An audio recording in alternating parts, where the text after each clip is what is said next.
The United Nations General Assembly has, for nearly a century, served as the world stage. It is a place where history is not just witnessed, but spoken into existence. It has been graced by the soaring oratory of giants and has endured the tedious monologues of tyrants. Its halls have echoed with calls for peace and have been stained by the justifications for war. The delegates who occupy its famous tiered seats have seen it all. They have sat patiently through Fidel Castro's 4.5-hour marathon of anti-imperialist rhetoric. They have witnessed the theatrical absurdity of Muammar Gaddafi tearing up the UN Charter and rambling about Switzerland for 2 hours. They have collectively winced as Nikita Khrushchev, in a fit of proletarian rage, banged his shoe on the delegate's desk. They have seen the bizarre, the boring, and the profoundly brilliant. But nothing, absolutely nothing in the long, strange, and often degrading chronicle of international diplomacy could have prepared them for the spectacle that was about to unfold. Nothing could have braced them for the moment the world's most powerful nation presented itself, not as a leader, but as a patient in the throes of a very public, very confusing episode. We were told Donald Trump was scheduled to address the world, but what the world witnessed wasn't a speech in any conventional sense. It was a symptom, a live-action portrait of a mind untethered from the shared reality the rest of us inhabit. It was a masterclass in chaos, a symphony of incoherence played on an instrument of pure, uncut ego. The performance began not with a grand vision for global cooperation, not with a steady hand offered to allies, but with a bizarre and petty complaint. He squinted, he grimaced, and he blamed a broken teleprompter for his inability to form a coherent sentence. As if the presence or absence of scrolling text was the crucial variable.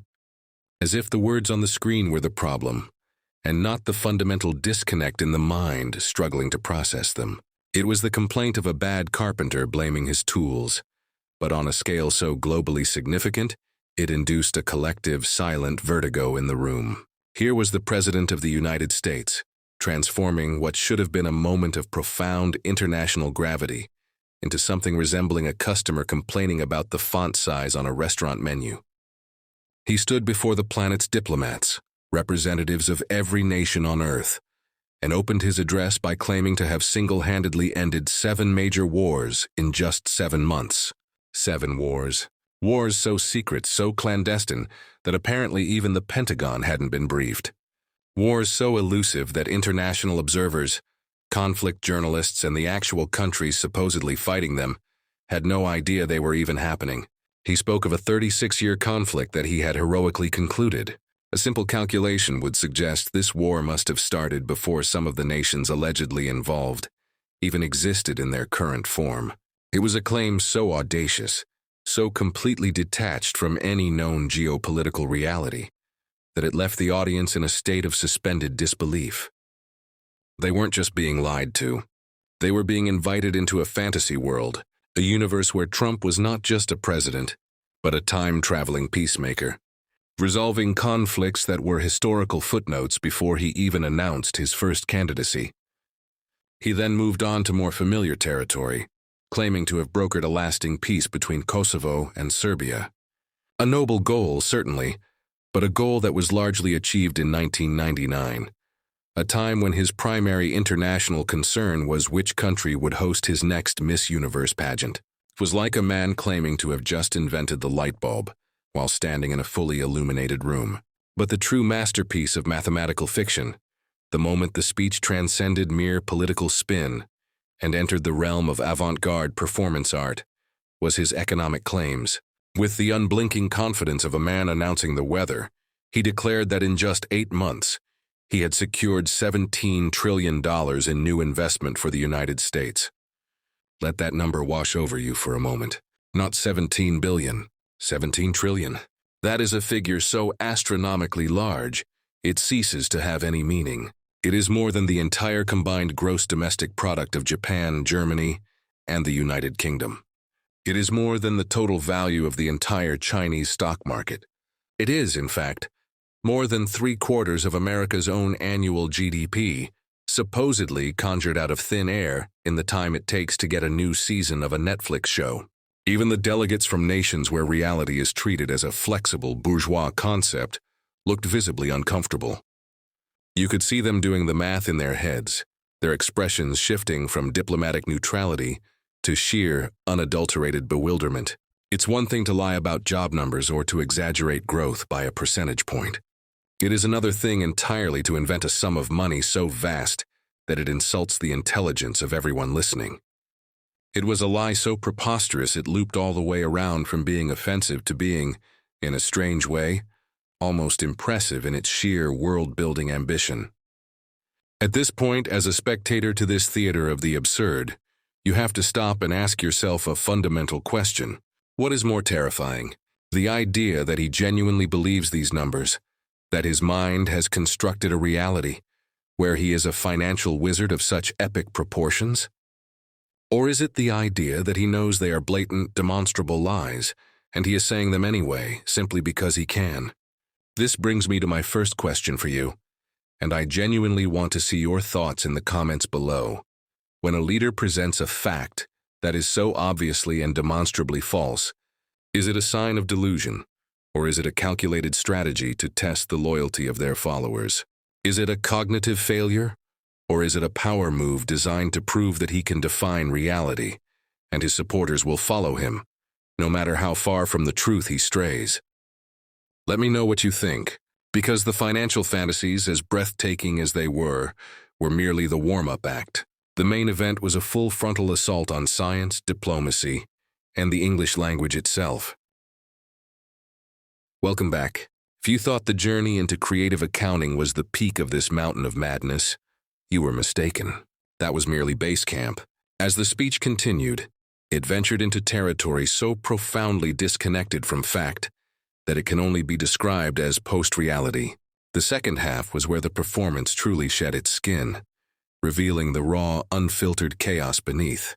On the critical topic of climate change, the defining challenge of our era, Trump adopted the unshakable confidence of a man who believes that because he, personally, feels cold in the winter, the planet cannot possibly be warming. He stood in a building surrounded by the measurably rising waters of the East River, in a city that has already spent billions on seawalls, and declared climate change the greatest con job ever perpetrated on the world.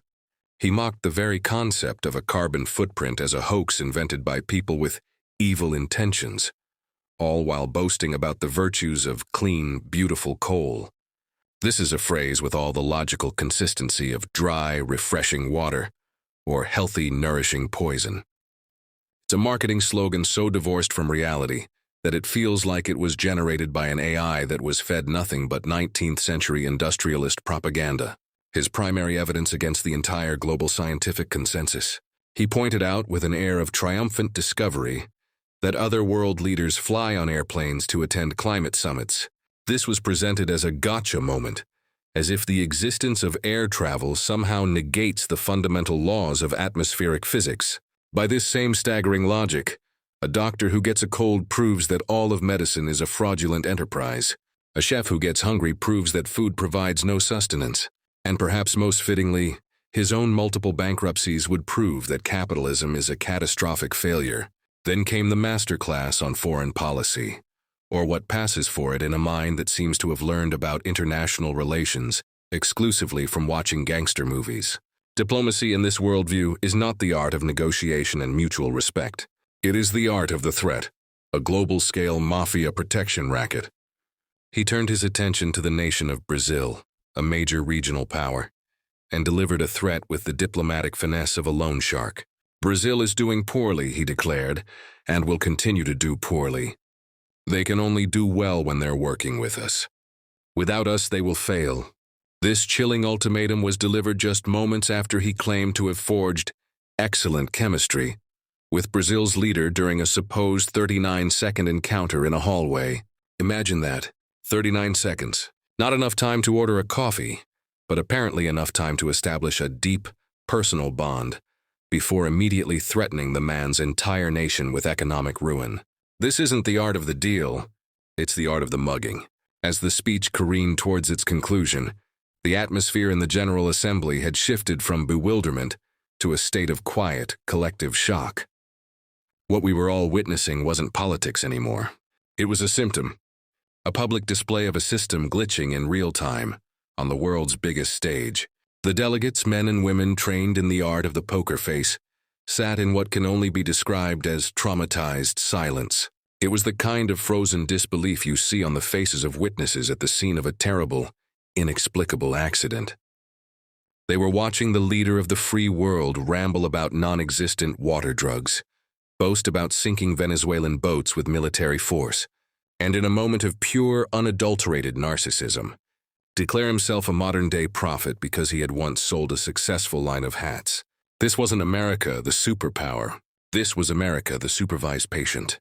A nation represented by a man who makes you wonder if the teleprompter wasn't the thing that was broken, but the presidency itself is.